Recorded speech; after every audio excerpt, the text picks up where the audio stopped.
host, and we are with Sherry today, and we're so excited to have her. And I hope you watched the first episode we had with Sherry. If you didn't, stop this one and go back to the first one so that you can hear the beginning of the story. It's very, very important. And again, we're just so thankful to Thank you for having me. And because of time, honey, we jump right in. We dive deep. So I left you with a cliffhanger at the last episode. We're going to talk about the elephant in the teaspoon. And I know you want to know what that was because I never heard that phrase before. So, Sherry, in the first episode, we talked a lot about deep sadness, deep grief, the pain and the desperation that you felt. And Lindsay and I were just falling in there with you. I know you described rain falling and you just crying tears, and I'm thinking, I'm just seeing you out there on that road driving to nowhere, you know. So, okay, now that's where we paint that picture, and you painted it well. Yes. Tell me about what you meant when you told me it was like an elephant in a teaspoon. What does that mean? So there came a time when I realized and accepted that I couldn't run. I couldn't go back. Right. I couldn't do anything but accept where I was and what was happening, and understanding that what was in front of me was huge. It wasn't a barrier. It wasn't an obstacle. It was an elephant. And I had a teaspoon. And the only way I was going to get to the other side was to eat this elephant one teaspoon at a time. Wow. That's a picture. Yeah, that is. That's a picture, isn't it? And it was at that moment that I just imagine your shoulders slump and you just accept it is what it is, and you grab your teaspoon and you start scooping. And it was a long, daunting process. And I couldn't fast forward. I couldn't skip anything. That's a word. I had to do it one step at a time in its order. There was no such thing as, okay, well, I did these things, so now I can skip over. No. And it sounds like in this process, you can't ingest quickly. Because, you know what I'm saying? You can't overeat. Who eats an elephant? You can't overeat, right? You have to take it one spoonful. One spoonful at a time. And then you had to process everything in that spoonful. Not only did I have to process it, I had to plan. I had to strategize. I had to pray. I had to cry. I had to weep. I had to heal. I had to, I just had to go through it.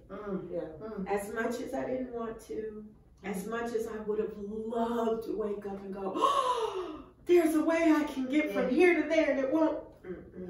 It just wasn't gonna happen. It just it was cold, hard reality staring me in the face. And I had a choice. And it was to deal with it. But I also had another choice. I could lean on my Creator, God. Because at that point, I couldn't turn to family. I couldn't turn to friends. I couldn't turn to TV, books, anything. All your typical distractions, anything to get yourself tied up in not dealing with your own demons, your own situation.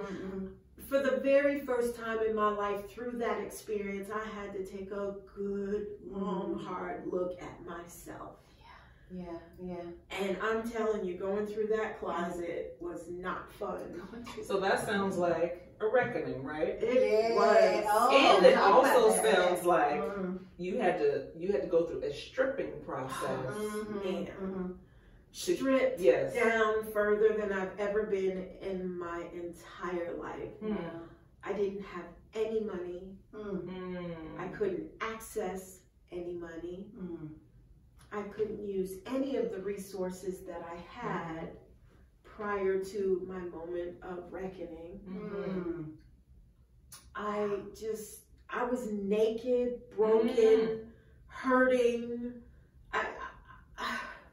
I barely made it on shore, like a shipwrecked sailor. I was that close to emotional death. And where I was at, I literally was around other women from all walks of life who had gone through similar experiences, and I knew some that just mentally didn't make it.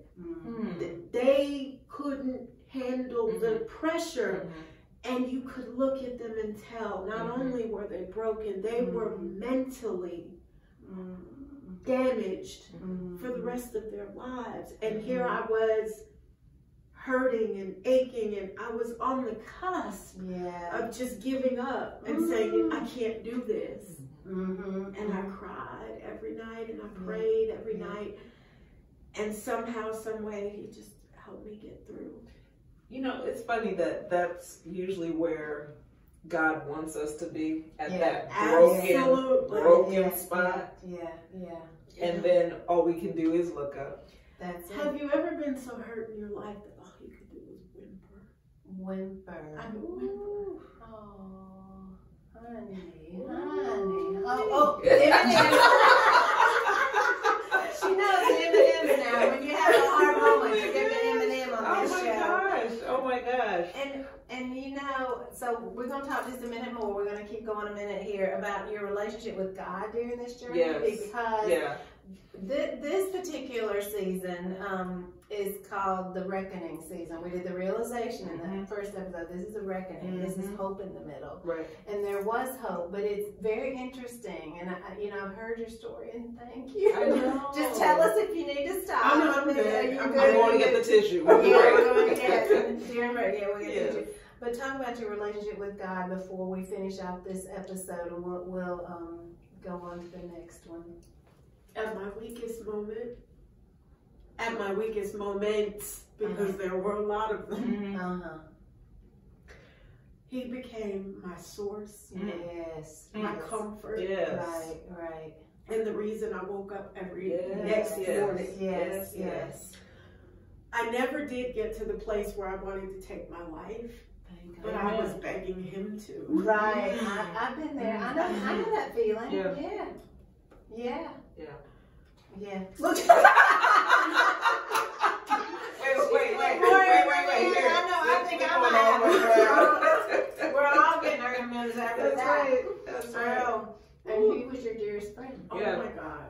Oh yeah. I, in that time of my life, fell in love with my Creator.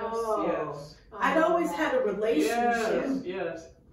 But I literally fell in love because I knew that he'd never leave me. Oh! You have me at whimper. Oh! You have me at whimper. Yep. Oh, Lindsay, I'm stuck there. I'm I'm stuck there. Yeah. I'm literally stuck at whimper. So when we come back, we're going to kind of finish that out, but we're going to talk a little bit more about her relationship with the Lord. And the next phase will be about reconciliation, and restoration and redemption. We'll see you in a few. Welcome back to Meet Me in the Middle. We're just kind of recapping. This has been such an amazing testimony of your journey, Sherry. And so she started out from 2007 until the present. And we've just been talking about, man, just all the different harrowing ways that God has brought her through. And the last segment we talked about when all you can do is whimper, and that just kind of, you still stuck on that. I'm still stuck on that. I am still stuck on that. And so, and you wanted me to mention something else and tell me, because, of course it went. Okay, that part. So we're not really going into the gritty details of Sherry's journey, but I think the most important thing here is to know the journey. Right. Because as we do this show and as we keep promoting Meet Me in the Middle, we're not trying to get caught up in the I don't want to say minutia, but we're not trying to get caught up in the details that might get somebody stuck, but we're trying to help you navigate and move forward. And so she's doing a fantastic job of moving us through her journey. And it's like you can feel every single moment that she has taken us through. And she's taken us through 2 different seasons right now. And so this particular episode, we're going to talk about redemption and restoration. And one of the things that I wanted to ask you, Sherry, was, you know, if we had a peace scale and it was from 1 to 10, and 1 you're not at peace and 10 you're at peace, where would you see yourself at this point? A 25. A 25. Boom. A 25. Okay. I have never been at this level of peace that I'm at now, and I think it's more than just peace. It's self-awareness. It's resting in Him. It's knowing who I've become through the process. It's understanding that He never did leave me. And as much as I might have balked or cried or whined or fought against it, or He just quietly let me go through whatever I needed to go through. And now I'm so much stronger and so much wiser and so thankful. And simple things in life please me. Where before I might have had a chip on my shoulder about things, or I might not have had the same perspective. And I'll never forget it. There were a couple of things that rested in my spirit through my moment of, or through my years and moments of healing. And this has been like a 12-year process. When we say that we're covering, and I'm still not fresh, like it happened yesterday for her. This is a 12-year process that she is still going through, but I'm way further. Exactly. Couple of things that the Lord dropped in my spirit. The first one was what happened with Job. And I was going through why is this happening to me? I'd lost everything that I knew to be the life that I had. Except for my life and my children's life. And I was thankful for that. But everything else I knew, gone, obliterated. And the entire time, all I could think about was Job. And it was almost like God was whispering to me, trust me, be still and know that I'm God. There it is. And when you come through, you will be blessed twice as much. And can I say, my life now so much richer. And not richer in finances per se, but just a rich level of living.